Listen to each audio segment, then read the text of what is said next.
What's going on, everybody, and welcome into the Week 12 edition of the FanDuel Monday Night Football Q&A show. Here, we're going to talk best bets as we always do. We're going to talk about the single game slate, and we're going to help you guys win this money. I'm Ryan Williams, your host for this evening, day, whatever, however you are watching this on the YouTube channel. We appreciate you guys coming in, YouTube, Facebook, Twitch, what have you. Ryan Williams, you can find me on Twitter at @RyanAlexander_W, joined by my co-host here, Jim Sonis. You can find him on Twitter at Jim Sonis, senior writer and analyst for Number Fire and FanDuel. Jim, how are we doing today, my friend? I'm doing good, Ryan, but also like a tiny bit nervous because I really want the Seahawks to play well here. Not because like betting or anything for tonight, but because looking forward to next week's main slate for DFS, there aren't a lot of like great games. And if we can get like good rust tonight, that's going to make it be one more good game next week because they're facing off with the 49ers. So I really do want them to play well here because I want access. I want to be able to justify to myself using Tyler Lockett, using DK Metcalf, using Russ, because Russ is super low salary in the main slate next week too. So I want to be able to justify doing that. So I'm a little bit nervous because the past 2 weeks haven't given me a lot of confidence that'll actually happen. So a little nervous. How are you doing today? Yeah, well, this could be the birth of Let Russ Cook 2.0 season. I mean, he's really struggled as of late. We'll talk about it as we get into the slate. That would be fun. I could utilize a decent main slate here going into week 13 after the week 12 main slate. My goodness, that probably, I was just going through my roto tracker for the year, going through everything, my ROI. I was like, man, actually, I've kind of ran decently well comparatively as I've been feeling on these Monday shows with you. And then last week happens and I'm like, I don't even want to upload my CSV because that was brutal. That was brutal. Yeah, I mean, it really was. And like the number of players I used, and I'm assuming that you used yesterday too, who are now going to be on IR is upsetting. Deandre Swift's probably not going to play this week. Darren Waller might miss this week for Thanksgiving. We had that. And then there's, of course, Christian McCaffrey. Miles Sanders might miss time, though it sounds like he might be okay too. Dalvin is potentially going IR. Like, these were my core plays. These are the guys I leaned on the most. So not usually a good sign when there are a lot of NBC Sports Edge blurbs about players you used the previous day on a Monday. Right. And it's one of those things where, as disappointed as I was about the slate and just how I ran, it was one of those things on the week where you look back and it's like, okay, I was on some spots that I felt good about and I would go back to. And it's just, you needed to have like 5 or 6 guys that were must-haves yesterday. You had to have Joe Mixon, Leonard Fournette, Elijah Mitchell, I'm trying to think of the wide receivers who popped off and had good games. I mean, weird guys like Kendrick Bourne and Adam Thielen. Adam Thielen from the good game environment. I guess people were on him, but Kendrick Bourne having a big day. Some of these other names of people I was going through this morning. I mean, Tom Brady letting down, Justin Herbert getting there against Denver in a weird game. Yeah, so it's like you're going to run into those weeks. So Thanksgiving slate was pretty decent. Was happy about that. We put it in the book, we close it up, and we move on to the next week. But before we do that, Jim, we got to finish off week 12 strong here. And we do have the Washington football team taking on the Seattle Seahawks. Got a good game ahead of us here, as we should think. Shout out to Mike Mingo in the chat here coming in on Facebook asking about the sleepers. Mike, we will not disappoint. We will talk about sleepers as we always do here, as you have to talk about sleepers compared to, a game like this, Jim. And we can just talk about the overall state of the slate where we have pretty much, 2 teams, concentrated offenses. We know where the ball's going to go. We're getting some people back off of injury, and all of those players are priced up to where they should be, which you always love to see that because it makes it that much more fun to build these lineups. But it's going to be tough to get a Russ stack in with both Locket and Metcalf having to play a player on the other side. And one of those players, you're going to want exposure to McLaurin or Gibson. So we do have to go down and look for some of these sleepers that Mike might be wanting us to touch on or refer to. Jim, how are you feeling about this slate in general? I mean, you hit the nail on the head. Like, that's exactly what it is, where we know where the ball is going, which is good for a full slate, but it is detrimental for a slate like this because you're trying to predict who will be the guy who has a random touchdown. Like a lot of slates, if you get like a, one catch, 3 yards and a touchdown, that's not going to be in your optimal for a single game slate, because there will be 5 guys who get you double digit points. We're probably not going to we'll probably have, guys get double digits, but will we be able to get to all of them? Most likely not. So you're digging into some really gross options, trying to identify who is going to be the guy who actually goes off here. So to me, I think that what this does, honestly, is it increases my interest in the kickers, because those are guys who are going to have chances for points, who have lower salaries, and kickers are always in play for single game DFS. But I think my interest level in them is higher for this than usual, just because the guys around them have really rough roles. Adam Humphreys, probably, 1 to 3 targets this week. Curtis Samuel's on a pitch count. He'll play, but he's on a pitch count. You've got Ricky Seals-Jones, who is doubtful. J.D. McKissick is actually okay, like that, but that's also $9,500. So to me, you're looking down here and trying to say, okay, who is the guy who will do literally anything? Who can get me 4 targets? And I think Gerald Everett's kind of the standout there. But overall, there aren't a lot of guys down here who I can actually tolerate for tonight. Yeah, that's a good point, Jim. I didn't really kind of think about that. I mean, I was already kind of building lineups as we were coming into the fold here and kind of pre-show talking things through. And Gerald Everett, I mean, this guy's mispriced for his kind of role in this offense, which kind of feels weird to say, but if I can get a guy with his target share at 7,500, I mean, that's pretty much I don't want to say a lock button play, because I made a lineup that I love that does not include him right now. It actually includes D Estridge for just all intents and purposes, to be transparent with that.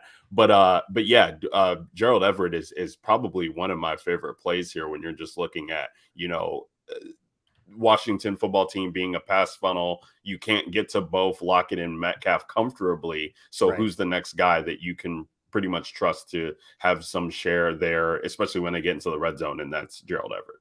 Yeah, and I think that we've seen Pete Carroll saying, hey, we have to get Gerald Everett the football still. That's a good thing too. It's not like a squeaky wheel narrative. It's not like Gerald Everett saying hey, get me the ball. It's just kind of they have been getting the ball. And Pete Carroll said that they want to. He's had some yardage too, so I think that's a good thing as well. So I think that Everett's kind of the no-brainer, but I also think that that's going to lead to his being pretty popular for tonight. I'm looking at Number Fire's projections. They don't have as high of a projection for Everett as I would have expected. It's still the highest among guys below $9,500 though. So I would expect Everett to be on a healthy number of rosters. So then you decide, okay, do I go what I think is the most logical route in Everett, or do I go what you were talking about, going with D Eskridge, someone like that, and deviating there? I think the options, if we're looking through guys you could consider down there, John Bates with Ricky Seals-Jones being doubtful, and Logan Thomas on a pitch count. He'll be activated for tonight, but he's on a pitch count. John Bates you could consider at $6,500. I would say D Eskridge is a guy I was looking into earlier on. Okay with that. Then also Freddie Swain, because I'd expect Eskridge's role to expand. He ran 6 routes last week, but I think that number will increase tonight because they drafted him for a reason, getting further removed from that concussion stuff. He's finally able to practice again. That means I think his role will expand, but Freddie Swain is probably still going to play. So I think to me, the consideration set of guys who are lower salaried, should get some volume, are Everett, obviously, but then Eskridge, Swain, maybe John Bates are the main guys I would think to potentially get some volume there. Yeah, no, that's interesting there, especially with the Logan Thomas news coming back, because I do think he'll garner some significant, not significant, but some significant enough ownership where Bates does become a solid tournament play, because the chances of, just name recognition. Oh, we get Logan Thomas back. Oh, he's on a pitch count. But, oh, what if the coaches are lying? And we know coaches lie, and he could go out there and do it all, but still keeping, John Bates's ownership somewhat limited. So I think that makes for an interesting play. I do kind of want to touch on, and the guy's not cheap, but the running back situation here for Seattle, where we don't have Travis Homer, we don't have Rashad Penny. So it's going to be a two-headed backfield with DJ Dallas and Alex Collins. Alex Collins, you're looking at paying 11,000. He's priced up, right underneath Antonio Gibson. So pretty much you got all the studs that you'd want to play in this game, and then him. But then you got DJ Dallas down at 9,500. If you can talk yourself into a game script where Seattle is down, or Washington gets up early, I think DJ Dallas makes for an excellent play with the targets that he's seeing, and Alex Collins hasn't been seeing any.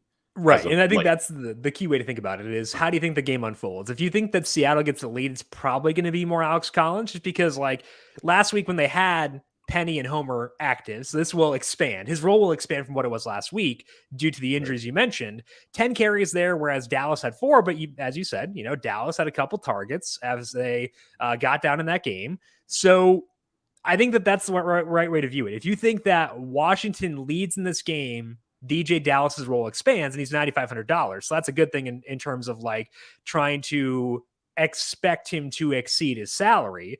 Whereas if you think that Seattle takes a lead, that makes Collins more attractive. Now, the issue I run into is that Collins is 11,000 and hasn't shown any yardage upside this year. I know, again, with Penny being out, with Homer being out, that does increase his yardage expectation. But outside that Pittsburgh game, hasn't done a whole lot. So I think he's oversalaried, but I also don't know where else I go. So that's the tough thing for me is I think he's oversalaried, but he also is kind of the last guy before we get to a fall off. So I think they're both options, which is I think kind of what you were saying as well, where, you can definitely be okay with either guy depending on the way you think the game plays out. But I think that Collins especially is over salary. That doesn't mean I won't use him, but it means that I don't want to, and I'm not prioritizing him. I'd rather, if I'm okay getting up to Gibson, getting up to Locket, Metcalf, etc., I'm okay using those guys and then skipping over that second tier where the 2 Seattle backs are. Yeah, no, I totally agree with you. I mean, I haven't decided, rough week. So I haven't decided how much exposure I'm going to have on this slate, especially after, once again, trusting Lamar stacks on a single game slate and being disappointed last night in the Sunday Night Football game. But in playing this game, I've kind of reserved the $7 5-entry max. I just love getting into those when the pool's kind of limited. And I don't have a team with Alex Collins on it, and that's just kind of when you're in a 5 max, I kind of just do a roster block and tell a story with those 5 teams. And I just don't see a way where Seattle is handedly getting up in this game and giving him the touches that you would want out of that back. I mean, since Russ has been back, he's only had 10 carries in either of those games. So that's not enough for me to bank on. And then you're looking at, like you said, Jim, look at the salaries. I mean, Antonio Gibson, okay, this guy's had 19 and 24 in the past 2 games at home, kind of in a favorable game script when you're talking about the spread just being 1 of Seattle, and Seattle hasn't really shown us the offensive explosion yet. If this is a neutral game or Washington gets up to a lead, they're feeding this guy. And just for $1,000 more, I'm going to, be able to trust Antonio Gibson a lot more than Alex Collins. And we've seen Washington lean fully into the ground game. The past 2 weeks, they have been trying to establish it, which honestly, why not? I mean, nothing against Taylor Heineke, but he's not a guy you really want to sling it a lot with. So Antonio Gibson, $12,000, the passing game work don't expect it to be there. Just don't let's not go down that road again. I'm not going to, let's not bring up the best ball tab on FanDuel. I don't want to know how much I had because it was too much, but even without that at $12,000, I think that he is, relative to salary, the best running back in this game by a decent margin. I would also say that honestly, and you can correct me if you think I'm wrong here, I think McKissick might be above DJ Dallas and Alex Collins too, just because I can feel so good about him actually having some sort of yardage upside. So actually, I think my 2 favorite backs in this game relative to salary are the 2 Washington guys in Gibson and McKissick.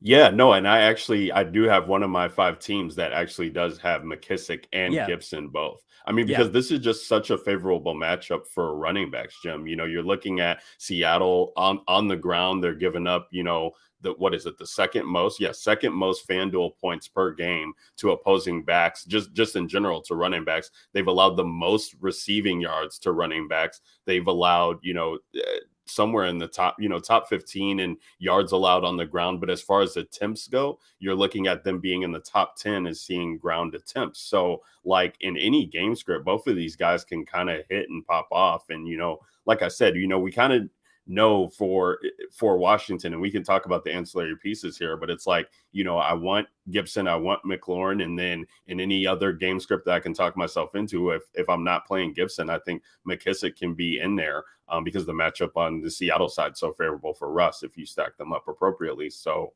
I like getting to both of those guys. And I think having both in the same lineup is really fun because we talk about ways to be different on single game slates because like you do it to be different. Even in like a 5-max tournament, you'd be a little bit different. You don't have to be as exotic as you would if it's like a 150 max tournament, but like you still have to get a little bit weird. And we've seen situations where both those guys have been fine this year. Like last week, Gibson had 95 yards, McKissick had 50. 50 on a full slate is not getting the job done. But on this slate, where we don't have a lot of lower salary guys with production and where McKissick's salary is 95, I could very easily see a situation where both Gibson and McKissick are in profitable lineups. So yeah, I'm on board with that. We talked last week for Thanksgiving about putting Zeke and Pollard in the same lineup. I think the same thought process applies here. That was for a full slate. That was a 3-game slate. This is a single game slate. So to me, I'm very much on board with that. I think that is a fun way to view things. It'll be unique. It's kind of fun. And honestly, like it's not absurd. You are being different without being stupid. And that's always what I want for a single game DFS slate. Absolutely. And just to be able to do so on one lineup, I mean, that's the fun thing about the 3 maxes, the 5 maxes, right? Is that you get exposure to different scenarios without, having to do the 150 max if that's not your cup of tea, or even the 20 could be overwhelming for some people. So I just wanted to throw that out there that was something that I'm looking at. Okay, Jim. So let's overview this here from the top end of just tell me or talk to me about how you're feeling Locket versus Metcalf. Because I do think that people need to make a choice. It is going to be tough to jam in both, which most people, the first inclination is what you want to do. You have Terry McLaurin, who's priced above both of them. Locket, for all intents and purposes, this guy is seeing like all of the props and everything that I've seen on Locket has him having a better game than DK Metcalf, but yet we have Lockett at 12.5 and then we have Metcalf at 13.5. So what's your view on these two guys in general as a whole? So I think that like if I'm looking at for a flex position, not the MVP position, I think Lockett's a better option just because like he's been getting good volume in the 2 games with Russ back. He's had 4 deep targets in both games and went over 100 last week. I think that we've seen the production be there. So for a one-off flex position, I think that Lockett grades out better. For MVP, if I'm considering one of those guys there, and I think they're both in play for MVP, I think that's where I want to go Metcalf, because not only does he get the deep volume, 34% for this year, but he also gets a lot of red zone work. He's at 39% of the team's targets inside the red zone this year. So if you're looking for a guy who's going to blow stuff up, like just go nuts, I think that's more Metcalf. Lockett can do that too. I think it's more Metcalf. So to answer your question in a long way, I would say I prefer Lockett as a one-off, or like if I'm stacking him with Russ's MVP. But if I'm going to put one of these guys at MVP, I prefer Metcalf over Lockett. What are your thoughts on that? Yeah, so I'm glad that you said that because my thoughts are completely the opposite. Perfect. I love it. and maybe and I'm hoping, well, let's be transparent, right? So let's do this with the caveat. Got Tyler Lockett in some home leagues that I'm needing him to have a big game on. I need that too, actually. Loving what he's been doing since Russell Wilson has been back, where Tyler Lockett looked dead in the water with Geno Smith. I mean, it was just like a foregone conclusion. He was not looking his way at all. Metcalf was the guy who was scoring the touchdowns every week, and Lockett was the ancillary piece. And now that we have Russell back healthy, I mean, we have seen huge boom explosion weeks from Tyler Lockett in the past with this guy at the helm. And you're talking about, this is a favorable matchup for both of them. I think the field will definitely, the scariest thing about DK Metcalf is missing out on the Metcalf game, right? Yeah. Because it does happen. It feels like it happens on prime time. It happens a lot. But these Tyler Lockett like blow up games, like the week 2 game against Tennessee, puts up 27. He had the 3 touchdown game last year, I believe, in one of those matchups. And they did play Washington last year, and both of them did struggle, but this defense is totally different. Yeah. So if they're able to get loose and, like you said, a get right spot for them going into the main slate, and we could have that explosion game, I'm willing to take a bet on Locket. And Vegas is telling me that I should, lean Locket slightly over Metcalf. And I just feel like the field has a hard time doing so, which is why I want to have more MVP exposure than the field might. And I think the other thing too that works in your favor is that Lockett's salary is lower, and I think that we have a tendency to use the highest salaried guy at MVP. So that's why I've got the default up here. It's got Russ at MVP because Russ is the highest salary guy. I think our default is to go with the guy with the higher salary. So that means that more people would put Locket or Metcalf at MVP than Locket. So I think that your thought process of fewer people will go here does make a lot of sense. So I'm still sticking with Metcalf, but I think that your thought process there is correct, and we should be thinking about things that way. Definitely. No, I think it's definitely one, because I'm apt to say that the optimal is going to have one of these guys in it if we, played out the slate in a vacuum here. So getting that decision right is going to be key, regardless if it's in the flex or the MVP spot. I think that, they're definitely going to be in the lineup. So the one that you choose is the one you're going to want to make sure you get right. Shout out to everybody who's joining us in on the chat. We got It's Mr. Jackie Moon joining us on Twitch. We appreciate that, man. He's saying hola and saying Metcalf locked for 150 yards and 2 touchdowns. Hey, it's Mr. Jackie Moon. If you love that, then go ahead and bet that plus 800 for Metcalf to score twice tonight. And we do know either one of these guys have boom weeks. So if you're feeling frisky and want to get on the FanDuel Sportsbook, go ahead and lock that bet in and be able to reap the benefits there. Shout out to Ryan Bennett, who's joining us in on Facebook, asking about McKissick or Gibson. Ryan, I think we kind of touched on that, just as far as you want to kind of dictate your lineup on how you see the game going. If you see that Washington's going to have to, have a hard time keeping up pace, if Seattle's able to exploit their defensive woes, then maybe McKissick is the way to go. I think that if you see Washington being, favorable here, Seattle's a little bit slow. And we have seen Seattle be slow in the past. It takes a while for Russ to get the WD-40 and get the shoulder greased up. So, Gibson could be your play there. I do think the matchup is great for both of them. We talked about putting them both into a lineup as well too, Ryan. So if you're, just let your lineup dictate which direction you're going to go there, and you should be fine. And it's Mr. Jackie Moon coming back in and saying, screw it, he's going to go with 100 yards, 2 touchdowns for each. That'd be a nice payday. Hey, that would definitely help. And if that happens, Jim, you can kiss those exposures to Seattle on the main slate next week goodbye, because that ownership is going to be unbelievable of people trying to jam it in. We need them to be good, but not too good. You're right. We need to make that caveat, like be good, but not to the point where it makes it be Russ is at 20% and Lockett and Metcalf are at 30% apiece. Like, well, let's be good, but not quite that good. Yes. And shout out to, if that does happen, shout out to anybody who did find a way to jam them both in and get that right with Russ at MVP there, because it is slim pickings. Yeah, I see you're working it out, Jim. So you got 92.5. I mean, if you kind of, maybe you take the kicker from Washington side and figure out what you can do from there. Or even, we can talk about some of these ancillary pieces too. So we got 10,000 left there. So yeah, that's like DJ Dallas, I guess, or maybe McKissick. Yeah.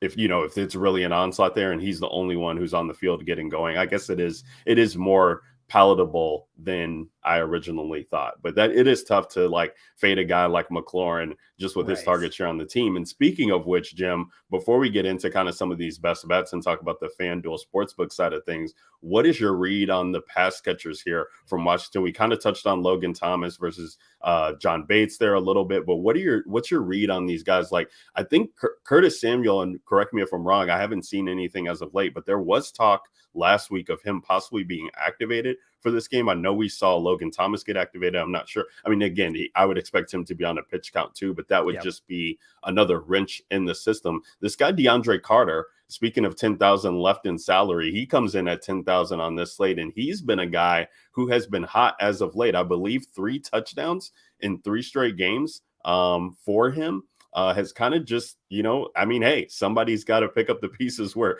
Terry McLaurin doesn't have any realm. So without Ricky Seals-Jones to catch passes and Adam Humphreys banged up, can we trust any of these other ancillary pieces for Washington? Yeah, I think that if I had to guess, the way people will play things here is that they will be tolerant of Samuel on a pitch count because his salary is 8,000. So I would Okay. guess that he will catch some eyes for tonight. So maybe that would increase the allure around someone like around Deandre Carter because he's higher salaried. He's not as big of a name as Curtis Samuel.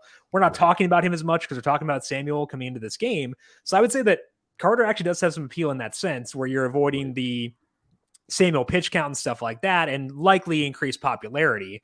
I think honestly though, I'm okay being underweight on everyone in this passing offense just because of how run heavy they've been, and instead funneling my usage toward Antonio Gibson, JD McKissic to take advantage of that. And McKissic does get a ding down too with the run heavy nature, but I still think that he's in play just because of the way he gets used in this passing game.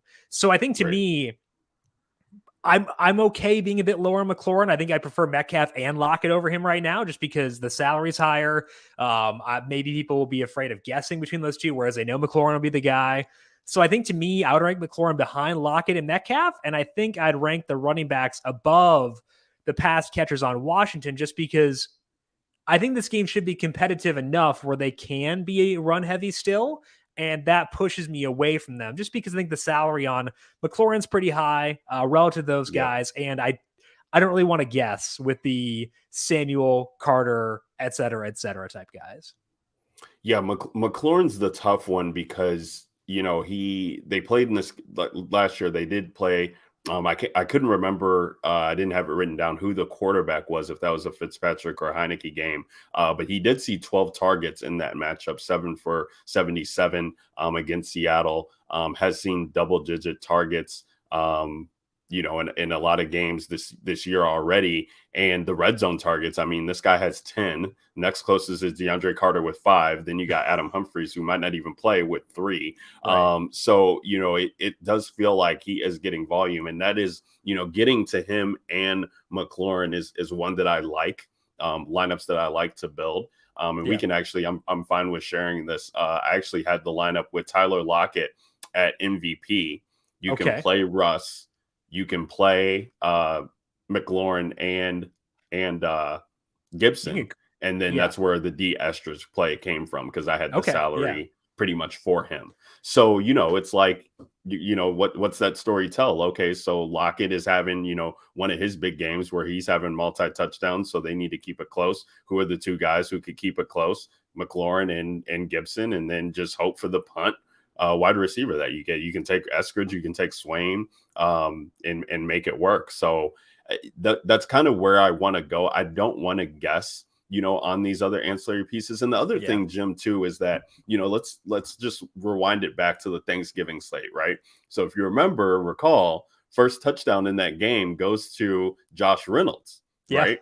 Who was a deep sleeper on the Thanksgiving slate. I saw him catching some steam early on Thursday morning throughout the week, and he goes and gets that first touchdown. But you didn't really need him on that short game slate. And granted, there were 2 other games to kind of balance it out. But it's like, okay, if John Bates catches a touchdown, what else is he doing? Or like Will Dissly, let's say Will Dissly catches a touchdown for cheap. Maybe that pays off and that's enough. But, maybe, it's not, depending on how your lineups go. So I'd be fine on missing on one of these ancillary pieces catching a touchdown if I can build correctly. Well, that's why I was focusing on McKissick's yardage, too, because, what do you do if they score? With McKissick, it's probably like 11 FanDuel points at least, because he gets you 50 yards and a touchdown. Whereas like with Bates, like you were talking about, like it's 6.5 or so, he gets 6 points for a touchdown, half point for a catch. I want to know what they do if they score. Whereas like these upper tier guys, it's a lot better outlook. Like McKissick, I think with Everett, same thing, because the yardage will be there too. That's why I want to focus on those guys versus guessing elsewhere on guys who, even if you're right, you may not be quote unquote right. Correct. Yeah, this will be a fun game, and I know we're kind of coming up against the clock here, guys. So we appreciate everybody who's joining in. Appreciate those questions coming in. Real quickly, Jim, before we sign off, is there anything on the FanDuel Sportsbook that you'd be looking to place a bet on, just for the people, props, line, anything like that? I think my favorite number that I like right now is the Taylor Heineke under passing yards, 242.5. To Okay. me is a pretty big number with how aggressive they've been in trying to run the football recently. And again, I think they'll be able to here just because of the game script setting up that way. Number fire projects him at 233.03, 242.5. I think that's like it's a decent number, but I want the under there. So to me, I think that's the way I want to play things. I don't want to guess on how effective Gibson is. I don't want to guess on distribution between him and McKissick. I think the best route for taking that angle is by taking the under on Heineke at 242.5.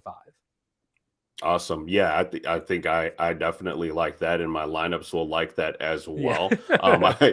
I of course, I'm talking about Tyler Lockett, so I've been looking at his props there. For him to catch an anytime touchdown, we're looking at plus 140. So Metcalf having better odds, and the running backs as well, McLaurin as well too. So I like that. And then you're looking at the player receptions.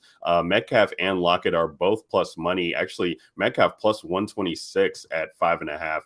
Lockett at plus 108 at 5.5. So, if you have a lean on either one of those players, it's plus money on them. McLaurin also plus money at 5.5 as well, too. So, very interesting that we have a good lines and good receiving totals for all three of those guys, but the receptions they're not thinking are there. So maybe both teams lean on the run, and it's a low scoring affair.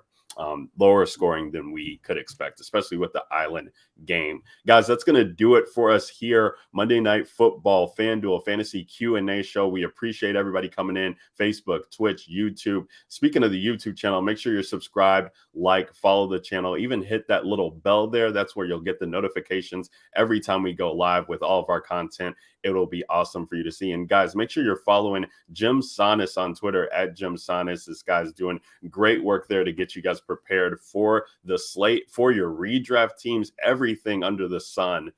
It's been great chatting with him all year long. My name is Ryan Williams. You can find me on Twitter at RyanAlexander_W. And we'll catch you next time on the FanDuel Fantasy Q&A show on Monday. Until then, guys, get this money. Have a good one. Peace.